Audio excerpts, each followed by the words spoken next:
آپ دیکھ رہے ہیں کے نیوز ایچ ڈی میں ہوں حارث علی شاہ گیلانی۔ چلتے ہیں آج کی اہم خبروں کی طرف۔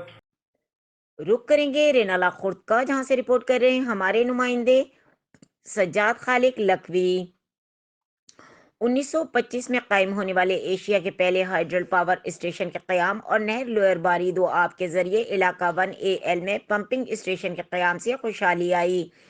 انجینئر سر گنگا رام نے انتہائی مہارت سے اس کو تعمیر کروایا، جو آج بھی اپنی خوبصورتی برقرار رکھے ہوئے ہے۔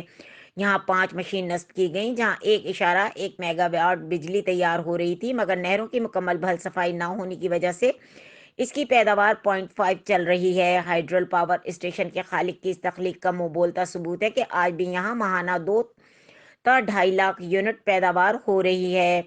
اتنے بڑے نہری نظام کو چلانے، پاور اسٹیشن کے ذریعے زمین کو سیراب کرنے کے لیے ایک جامع حکمت عملی مرتب کرنے والے انجینئر سر گنگا رام نے اس علاقے کے بہت اعلیٰ خدمات سر انجام دیں۔ یہاں پر ایک عرصے پہلے یہاں کا ایک سروے ہوا تھا، جس میں توسیع منصوبہ بنایا گیا۔ اس منصوبے کے تحت 5 میگا واٹ بجلی تیار کرنے کے حوالے سے بجٹ میں فنڈز رکھا گیا تھا۔ اگر یہ منصوبہ مکمل کیا جائے تو پورے شہر میں بجلی بغیر کسی وقفے سے جاری رکھی جا سکتی ہے، جس سے یہ علاقہ خوشحالی کی جانب گامزن ہو سکتا ہے۔ اس موقع پر صدر انجمن تاجران چودھری ندیم اکرم، مرکزی انجمن تاجران حقیقی چودھری شکیل احمد، صدر کیمسٹ ایسوسی ایشن چودھری طاہر ریاض، جنرل سیکرٹری تاجران شیخ حماد رضا، جنرل سیکرٹری صرافہ ایسوسی ایشن رانا ذوالفقار علی، امیر جماعت اسلامی رائے عتیق الرحمان، سماجی شخصیات انجینئر محمد اعظم بھٹی، سید ندیم جعفری، عبداللہ رشید، ماجد سعید راؤ نے وزیر اعظم پاکستان، وزیر توانائی بابڈا کے ارباب اختیار سے